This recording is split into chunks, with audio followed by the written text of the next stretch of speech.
안녕하세요. 여러분의 경제 머리를 깨워줄 경제학장 박사입니다. 다들 이중구 이창용 고수님의 경제학원론 한 번쯤은 들어보셨죠?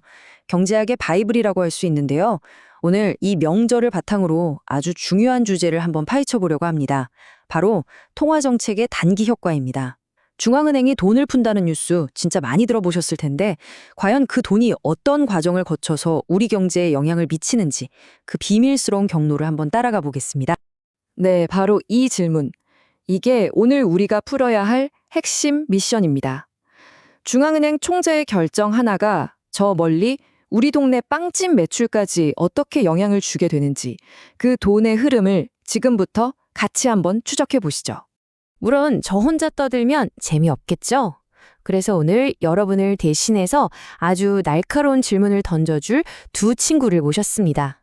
바로 호기심 많은 우리 민준, 서연 학생입니다. 아마 이 두 친구의 질문만 잘 따라오셔도 복잡하게만 느껴졌던 통화정책의 큰 그림이 아주 선명하게 그려질 겁니다. 자, 그럼 본격적으로 한번 시작해 볼까요?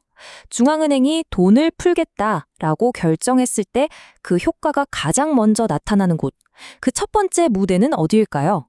바로 돈의 가격, 즉 이자율이 결정되는 화폐 시장입니다. 자, 이 그래프를 한번 보세요.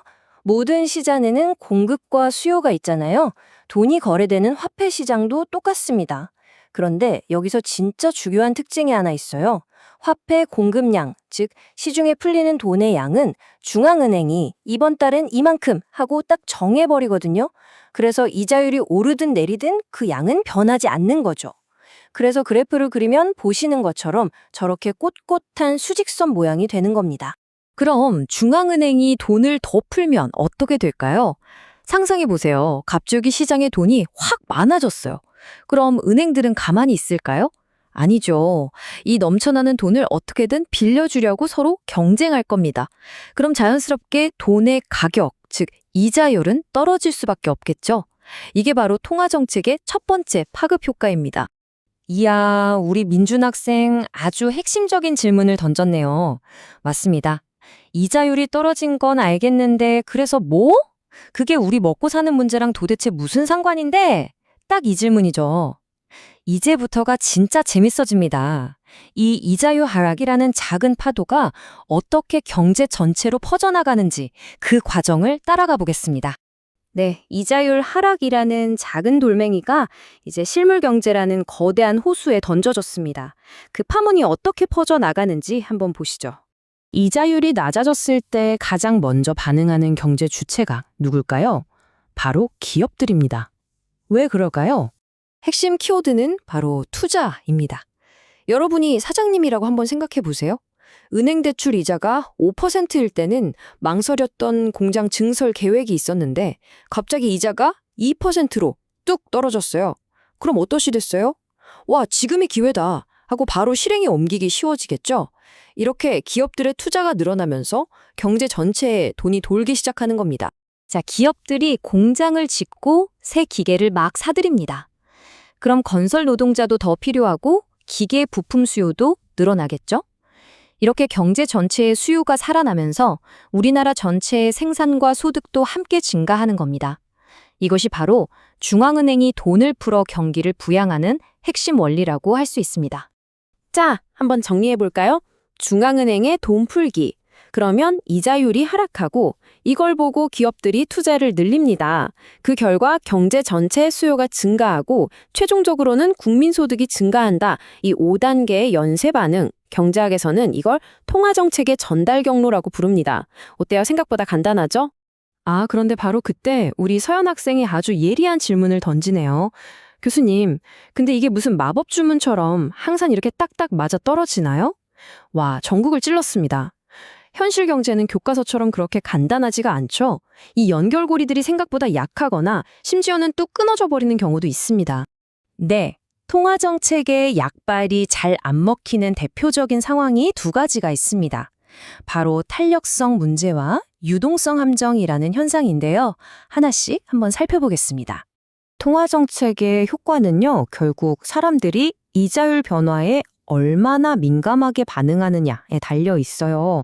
이걸 경제학에서는 좀 유식한 말로 탄력성이라고 부르는데요. 이 탄력성이 어떠냐에 따라서 정책 효과가 그야말로 천국과 지옥을 오갈 수 있습니다. 예를 들어 볼게요. 사람들이 이자율 변화에 별로 신경 안 쓴다, 좀 둔감하다, 즉 비탄력적이라면요. 중앙은행이 돈을 조금만 풀어도 이자율이 팍팍 떨어지면서 정책 효과가 아주 강력하게 나타납니다. 하지만 반대로 모두가 이자율 변화에 극도로 예민하게 반응한다, 즉 탄력적이라면 돈을 아무리 풀어도 이자율은 거의 움직이지 않고 정책 효과도 미미하게 되는 거죠.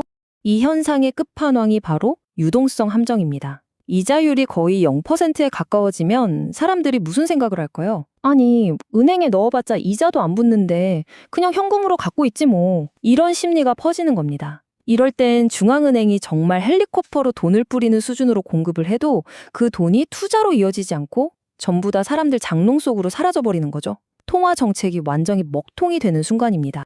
자, 그럼 오늘 우리가 함께 따라온 이 돈의 여정을 처음부터 끝까지 한문에 쫙 정리해 보도록 하겠습니다. 다시 한번 머릿속에 각인시켜 봅시다. 첫째, 통화 공급 증가. 둘째, 이자율 하락. 셋째, 투자 증가. 넷째, 총수요 증가. 그리고 마지막 다섯째, 국민소득 증가. 이 5단계의 연쇄 반응, 이것이 바로 통화정책이 단기적으로 우리 경제에 영향을 미치는 핵심 경로입니다. 자, 이제 오늘 여정을 마무리할 시간입니다. 가장 중요한 핵심 내용들을 정리하고 우리가 앞으로 함께 고민해 볼 중요한 질문 하나를 남겨보겠습니다. 오늘 설명의 핵심, 딱 이겁니다. 중앙은행의 통화정책은 이자율이라는 가격을 조절해서 기업의 투자를 이끌어내고 궁극적으로는 경제 전체의 소득을 늘리는 것을 목표로 합니다. 하지만 그 효과는 경제 상황에 따라 특히 사람들이 이자율에 얼마나 민감한지, 즉 탄력성에 따라 천차만별일 수 있다는 점, 이거 하나는 꼭 기억해 주세요. 그리고 이 모든 논의는 바로 지금 우리 현실에 대한 아주 중요한 질문으로 이어집니다. 오늘 배운 유동성 함정 기억하시죠? 지금 전 세계는 제로금리라는 어쩌면 거대한 유동성 함정의 시대에 살고 있는지도 모릅니다. 이런 상황에서 과연 중앙은행의 힘만으로 침체된 경제를 다시 살려낼 수 있을까요? 아니면 우리는 이제 교과서에 없는 새로운 해법을 찾아야만 하는 걸까요? 여러분의 생각은 어떠신가요? 지금까지 경제학장 박사였습니다. 감사합니다.